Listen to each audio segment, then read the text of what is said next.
Welcome to English Podcast. Subscribe our channel for more update.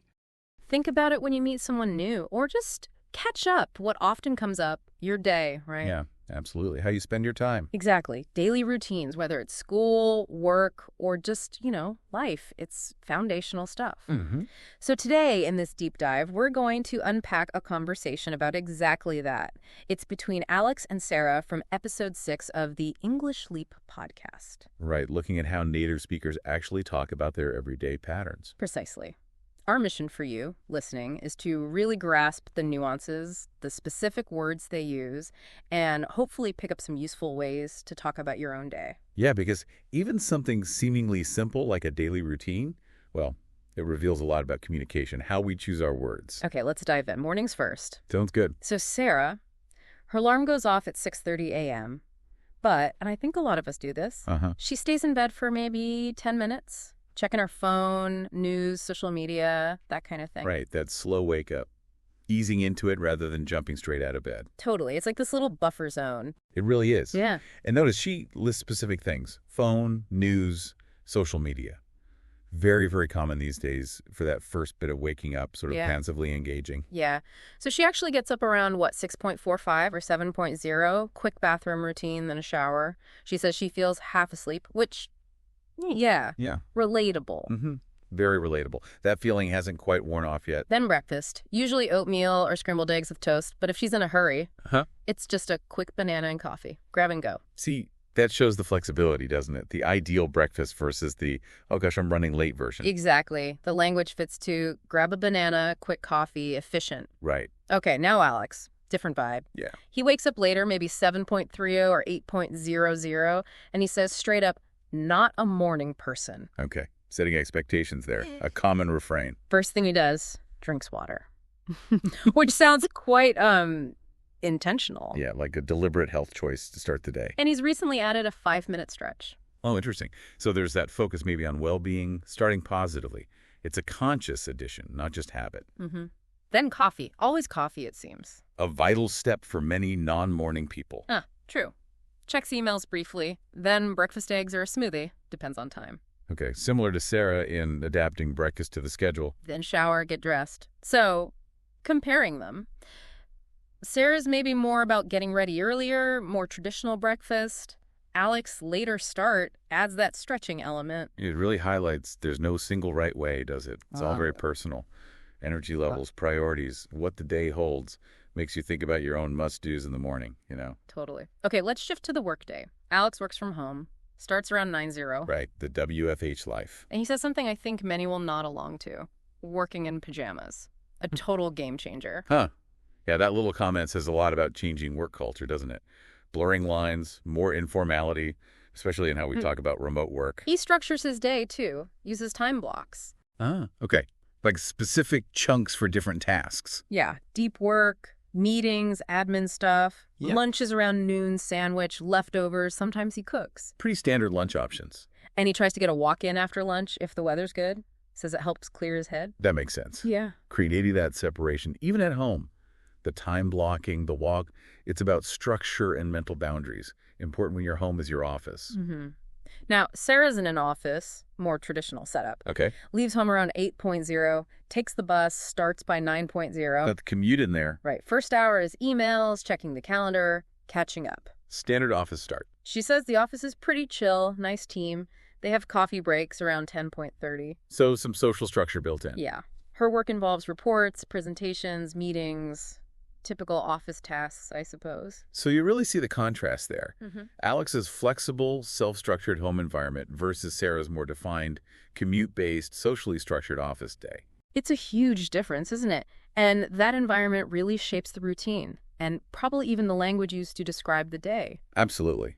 The whole structure of the workday, where it happens, it just filters into everything else, vocabulary included. Okay, how about evenings? How do they wind down?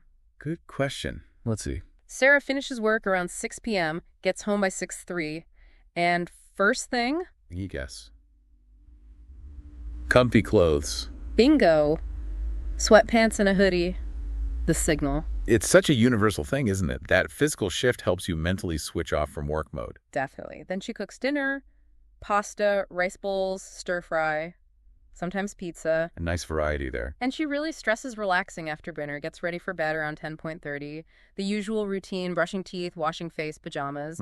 Then reads or watches something quiet before sleep. So quite a structured wind down. Calming activities, preparing for rest. Yeah. Alex also focuses on relaxing after work, but maybe slightly differently. He mentions YouTube, memes. Okay, so maybe a bit more digital decompression initially. Seems like it.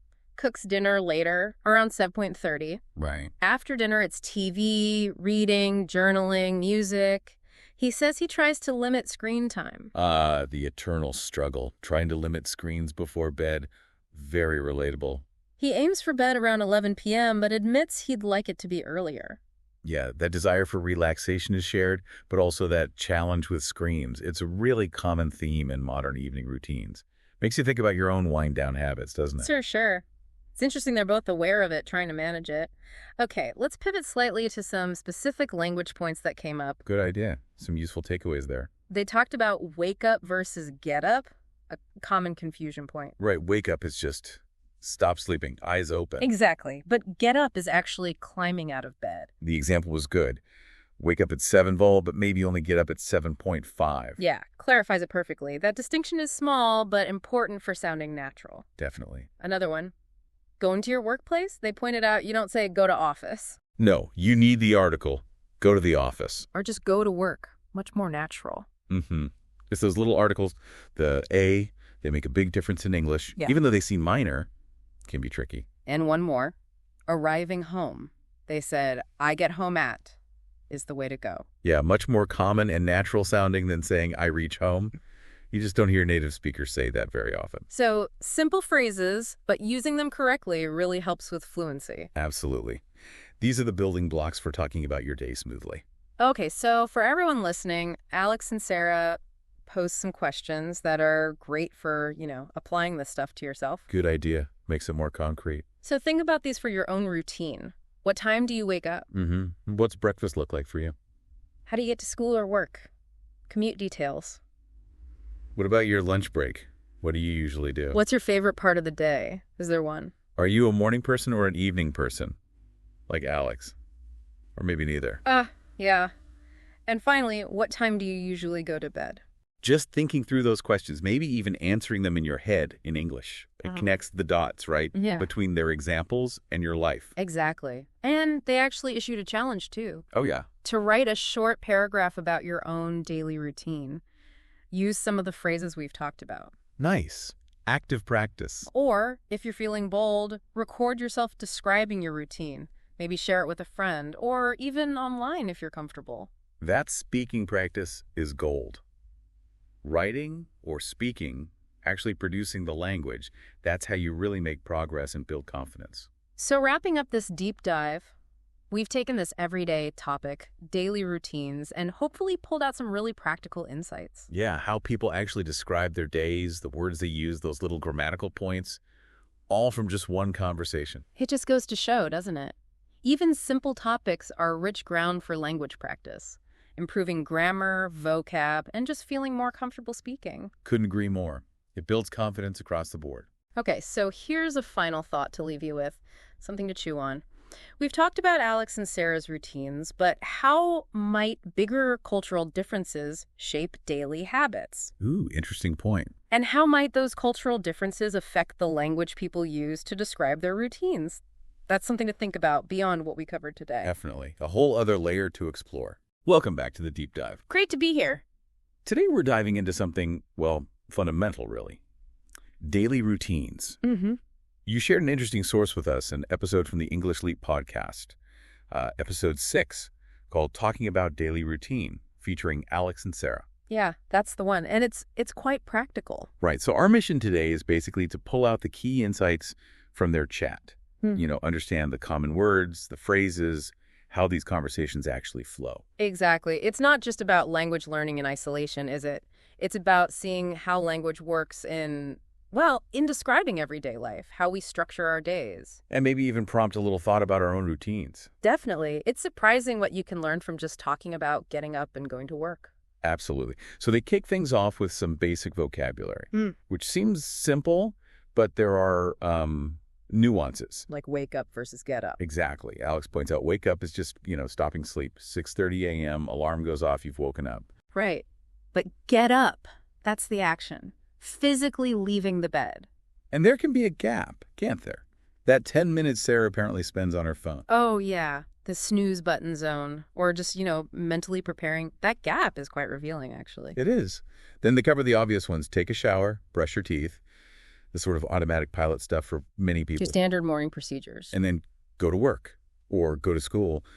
The actions that, well, often dictate everything else that morning. Yeah, they're the anchors for that part of the day. Simple words, but they build the whole sequence. They really do form the skeleton of the story, don't they? The framework. You build the details onto that. Which brings us nicely to the comparison part. Alex and Sarah actually share their own routines. Let's start with Sarah's Monday. Okay. So she wakes up 6:30 a.m. But, as we said, she admits to about 10 minutes on her phone. Relatable. Very relatable. That little digital buffer before the day starts. Then she gets up, brushes teeth, takes a shower. Breakfast is usually toast and coffee. Sometimes eggs, if she's got time. Sounds pretty standard. Leaves around 8 a.m., aims to start work at 9 Menger Mini. And her commute, subway, takes about 45 minutes. Right. So that's a significant chunk of her morning, the commute. Right. Defines the schedule quite a bit. And the phone time, that's such a modern routine element. Totally. Then you've got Alex. He's a bit later, wakes up around 7 a.m. Okay. He's quite funny about it. Says he's not a morning person, needs like 15 minutes to feel alive. I know that feeling. So he takes his time waking up properly. Seems like it. He gets up, just washes his face because he actually showers in the evening. Interesting contrast there with Sarah. Night shower versus morning shower. Yeah. And breakfast for him is quick. Coffee and then either cereal or maybe a banana. Simple. Quick start. And it makes sense because he works from home. Starts around 9:30 a.m. So no commute time for him to factor in. Big difference. Huge difference. Before starting, he checks emails, makes a to-do list. That planning thing. Smart. Especially for remote work, helps structure the day. That's a really good habit. He also tries to take breaks. Lunch, around 12.3 euro salad or sandwich usually. And he mentioned trying to get a short walk in afterwards. Good for him. Breaking up the screen time, getting some movement. Important when you're at home all day. It shows a conscious effort to manage his day, Definitely. So then they talked about evenings. Right. Winding down. For Alex, it's pretty chill. Finishes work around 6 p.m., then relaxes TV, reading, that sort of thing. A quiet wind down. Sarah's evenings seem a bit more variable. Gets home between 6:03, 7 p.m., changes clothes. Decompressing from the commute and workday. Yeah. Then dinner might cook, might order in. Depends on the night. Flexibility there. And she might watch a show, chat with friends, maybe do some yoga. And then she has her shower before bed around 10:30 or 11:00. So her evening shower fits into that pre-sleep routine. Makes sense if she's not a morning person either, maybe. Or just prefers it then. Could be.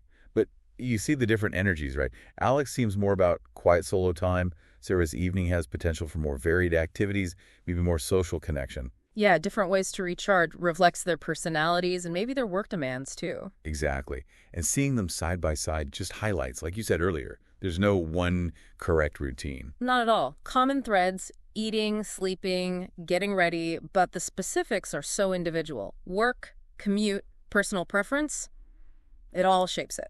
Which leads perfectly into the next bit from their podcast, the useful phrases. Yes, the practical takeaway for listeners wanting to talk about their routines. They listed some core sentences.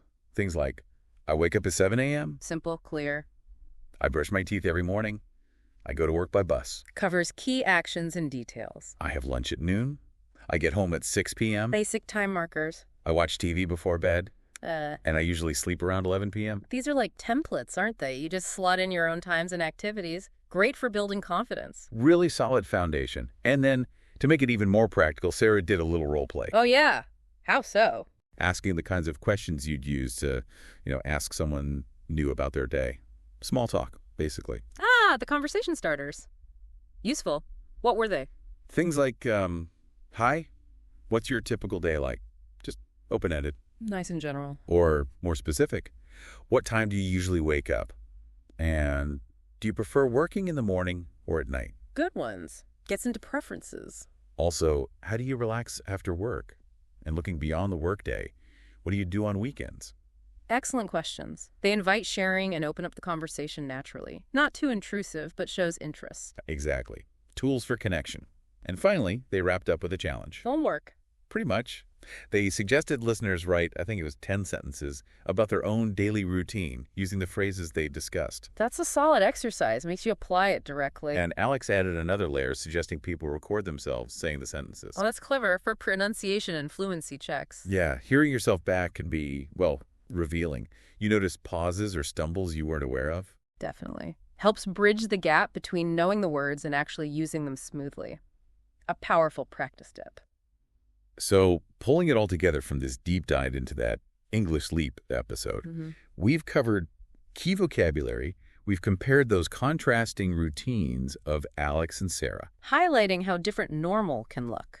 We've got those core phrases for practice and some really good questions to actually start these conversations yourself. Yeah, it's a pretty comprehensive look at discussing something seemingly simple, but actually quite central to our lives. It really gives you the structure and the language to talk about your day confidently. And being able to talk about your routine and ask about others, it's just fundamental social interaction, isn't it? Building rapport. Absolutely. It comes up all the time. So that brings us to our final thought for today.